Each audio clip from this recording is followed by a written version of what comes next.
I'm going to read two pieces. I'm going to read two pieces that concerns feces. Jesus, feces. And this piece is about Thailand, and there's no sex in it. Feces. Shit. Okay. This is called Not That Type of Hotel. I know people must wonder why I like traveling to Thailand so much. The land of smiles always makes me live in the present. I lose my past and my future. A venture that it always is. I'm not good with foreign languages. I'm dyslexic. And there's been some judgments made by certain people on or about my IQ level. But I always had good people skills. Intuition when to get out of bad situations, and that zealot way of moving around. There was a small episode a few years ago where I was a guest of a very well-to-do friend who put me up in one of his townhouses in a very ritzy part of Bangkok. Problem with wealthy people is they get boring. Or maybe it's just crazy me not understanding sophisticated culture. Whatever the case, I decided I wanted to see an old girlfriend that I had not seen in 3 years. I got in touch with her and she agreed to meet me for dinner. We met at Nana Plaza, one of the red light districts of Bangkok. We stopped at some outdoor restaurant. Don't remember the name of the cafe, just the dish we ordered. Blue crabs and green curry with fried rice. The food was excellent. We looked at each other, and the next thing we knew, the night was falling. It was getting late, so my old girlfriend decided to split back to her family home. I started walking around like I always do, mindlessly, when I realized I didn't have the address of where I was staying. Neither did I have my friend's cell number. All of a sudden, my stomach was very queasy. My whole body was feeling wacky. I struggled on, and in my zombie way, I found an internet cafe that was closed. I found the owner and told him, I think I will be seeing the Buddha pretty soon. He was an older Thai man in his 70s with a little white hair growth planted on the middle of his head. He explained to me in broken English that the cafe was his son's business, but he must have felt sorry for me because he let me in to use one of the computers. I had my friend's email, looked out the window, and saw the neon sign for the White Orchid Inn, and told him I'll be staying there. As I got up to leave, the old man tried to block my way and yelled, "You go to hospital, you very sick. No, go to that hotel. Very dangerous." I responded, "Look, sir, time is of the essence. I got food poisoning. If you don't get out of my way, you will have my ghost haunting your business." He moved at that and bellowed out, "You stupid man!" "No," I said. "My name is HUBERMAN." And on that exit, I ran on a tier right across the street to the White Orchid Inn. The woman clerk took one look at me and shouted out, 1,000 baht. No need of passport. We make number for you. Lucky. The room number was either 205 or 206. It didn't matter. In the reception area mirror, my skin color resembled the Incredible Hulk. As soon as I opened the door, I threw up. And then I heaved up again and again. And then I got the shakes, and then I got the shits. And didn't make it to the toilet because I was still losing it. I must have locked the door somehow because somebody was trying to break in. And I was pretty sure it wasn't management. It was that type of hotel where unsuspecting tourists disappeared.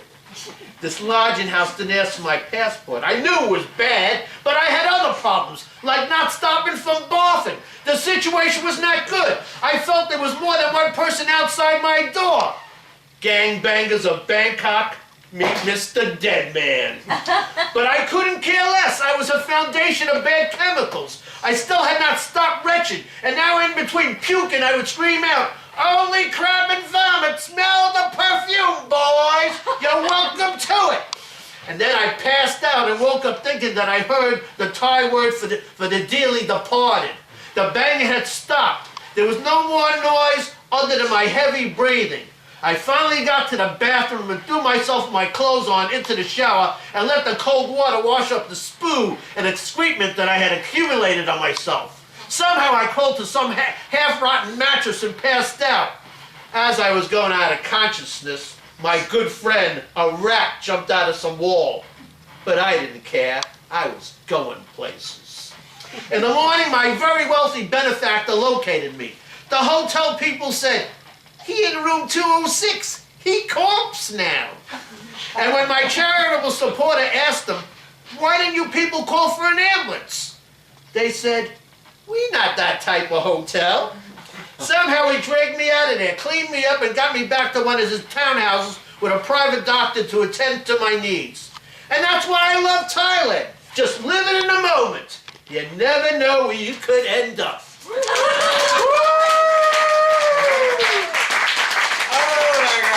This is a piece that got accepted to a Trump anthology. They asked me to write something, and I couldn't think of too much. But then I remembered something I read somewhere. So this is it. This is called Trump Descending. How do you like the caviar? I only get the best. Make yourself comfortable. The deep, carroty-like cast seemed to explode into a flash of brutal intensity at Hotel Nacional. The night was chilly, but the amber-looking American resembled a fierce, flaming eruption. Maybe I'm having hallucinations. God, why did I have to take so many drugs to do these horrible government jobs? This businessman's funk seemed to have penetrated the entire hotel suite. Vertigo was taken over. The crisp air on the terrace did not help her. His voice boomed out like thunder. "Now listen here, Missy. Me and Vladimir are very much alike." Not a muscle moved on Nadia's high cheekbones, but her thought pattern seemed to be like shocks shooting through her brain. But one notion kept returning. This prehistoric beast could lick Moscow's dog shit off Statement Putin's shoes.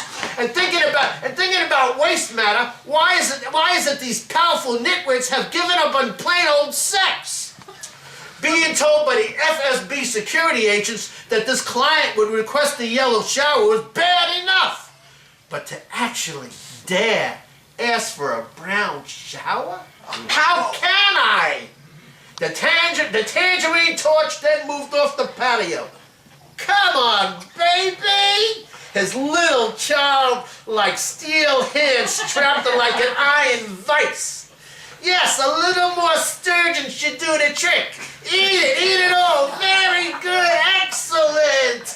Now to the bedroom, sweetheart. That's right. Stand above me, crouch down low, and aim for the middle of my chest." Nadia's face showed no emotion. She was trained well, assuming the position as the electronic equipment roared away. FBI!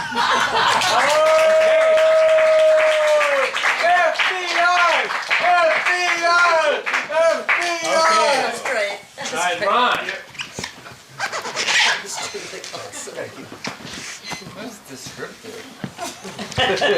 You had to be there.